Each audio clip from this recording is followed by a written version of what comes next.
Imagine police arriving to arrest you, but they don't even know your name.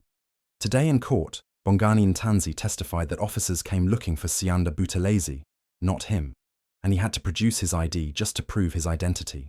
Listen carefully to what he told the judge. It is now common cause that you were arrested on that day by Sergeants Mabena and Mohani. Can you please tell this court in detail what transpired on that night? Sekuyinto eyazekayo ke manje la enkantolo ukuthi yilona ilanga lelo ke owaboshwa ngalo uboshwa ibona ke uSergeant Mabena noSergeant Mohani awutsheleke inkosi enkantolo ukuthi yini eyenzeka. Inkosi enkantolo ngangilele mina endlini. My lord, I was sleeping at home. Yiza isikhathi sengasasikhumbula ukuthi isikhathi wabobani.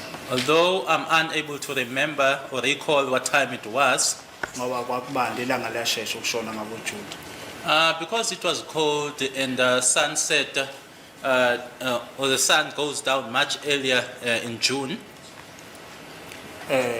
Mangilele kwanokha kunokha abantu.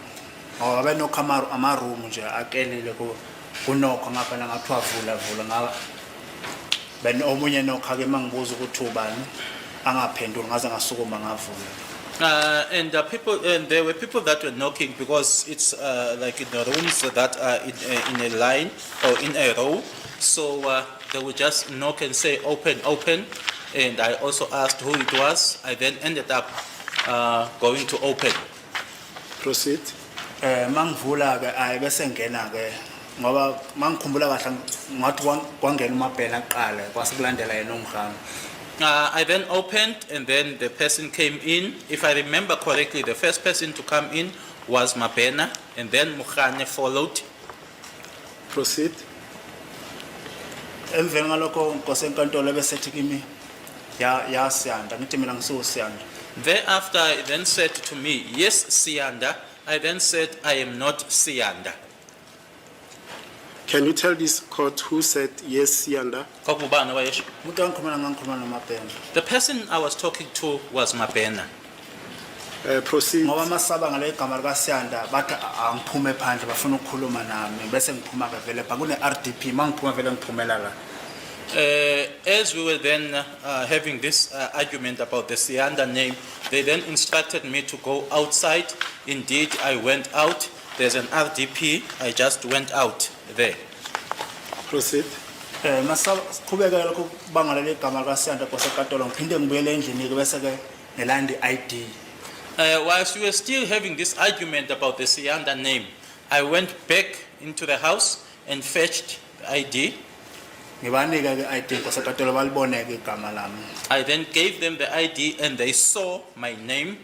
Now let me pause a bit and let's talk about this Sianda name. Did they give you the surname of that Sianda person that they were saying it's you? Aske sime nje kancane ke kuleli gama leli lika Sianda. Ingaba bakunikeza yini isibongo somuntu loyo ababethi kuwena uSiyanda? Yebo inkosi enkantolo mabe ngibiza umuntu wakutheleza ngisho ukuthi umuntu wakutheleza ngimazi nalapha esigodini sami asikho isibongo sakutheleza. Yes, my lord, they mentioned the surname of Buthelezi. I said that I do not know Buthelezi. Even back home where I am originating from, there is no Buthelezi surname.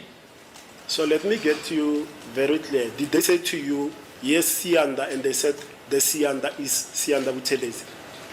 Bathi uSiyanda wakwaButhelezi.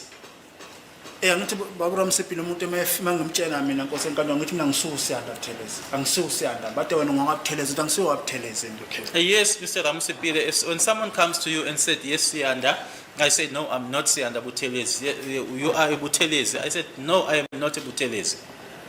And did they tell you why they were looking for that Sianda Buthelezi? Ingabe bakutshela yini ukuthi uSiyanda lo babemfunelani noma kwakungani bemfuna?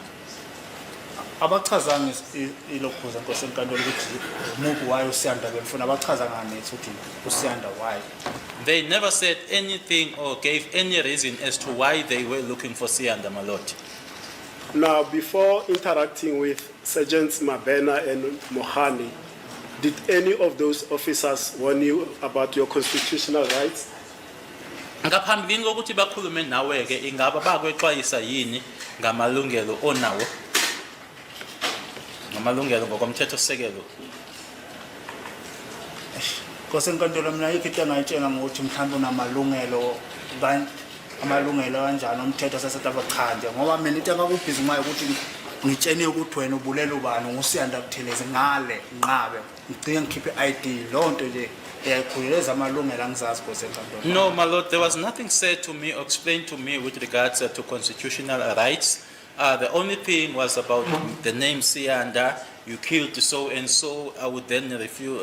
I would then deny that and say no. I know nothing about that. But with regards to rights, nothing was said to me. Did Mohane or Mabena advise or inform you that anything you say to them might be used against you in a court of law? Did they warn you about that? Ingabe uMabena or uSergeant uMabena no uSergeant uMohane bakusho yini kuwena ukuthi noma yini ozoyisho noma yini oyishoyo ingasetshenziswa ngakuwena nanje ngobufakazi ngabe bakusho yini lokho noma zange bakusho? Cha Nkosi enkantolo azange bangitshela. No, my lord, they never informed me. Were you advised that you have a right to consult with a lawyer? Ingabe watshelwa yini ukuthi unalo ilungelo lokuthi ukhulumisane nommeli? Cha Nkosi enkantolo. No, my lord. Were you advised that you had the right to have a lawyer present during that questioning by them? Bakutshela yini ukuthi ngalesi sikhathi lesiyana owawundawonye nabo ukuthi wawunelungelo ngaleso sikhathi lelo ukuthi kube nommeli okhona njengoba bekuhloma imibuzo? Cha azange bangitshele lutho. No, they never told me anything. Were you advised that if you could not afford a legal practitioner of your own choice, one could be provided to you at state expense or at the assistance of the Legal Aid Board South Africa?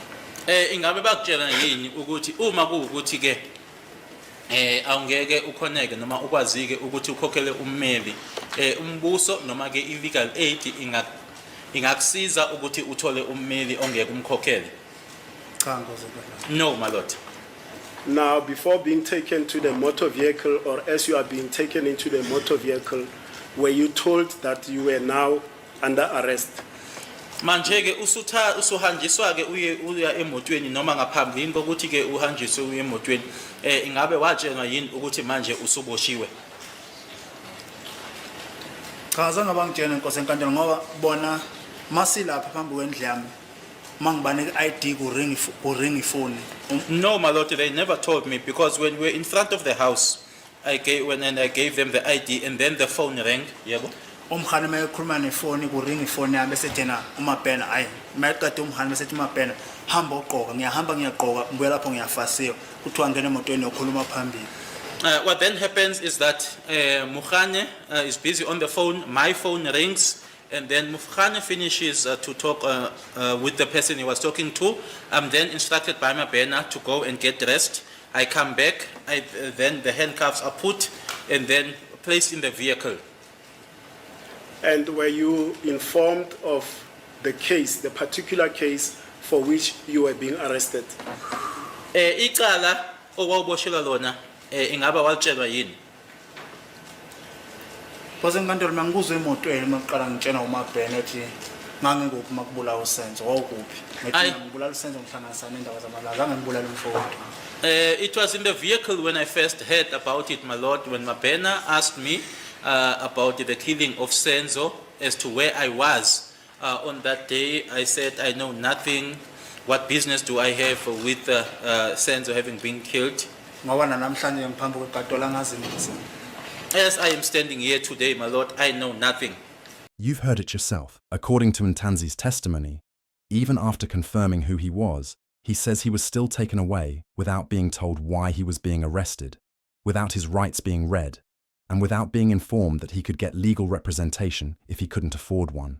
These are not minor technicalities. They are the basic protections every citizen is supposed to have. If identity is disputed at the point of arrest, shouldn't verification come first before force is used? If rights are not explained, can that process truly be called lawful? Now, the court has also heard different versions from police officials, and it will ultimately be the judge who decides which account is credible. But as the public watching this unfold, shouldn't every arrest meet the same standard of fairness from the very first moment? If you believe the public must see and hear exactly what is happening inside our courts, subscribe, turn on notifications, and stay with this channel for every development. And if you value this kind of independent courtroom coverage, you can support the work directly through Super Thanks or by joining the channel memberships. Your support helps keep this reporting consistent and visible. Justice is not only about who wins or loses in the end, it is about whether the process itself is lawful, transparent, and fair. Stay informed. Stay engaged. I'll see you in the next update. I'm Skybridge. Goodbye.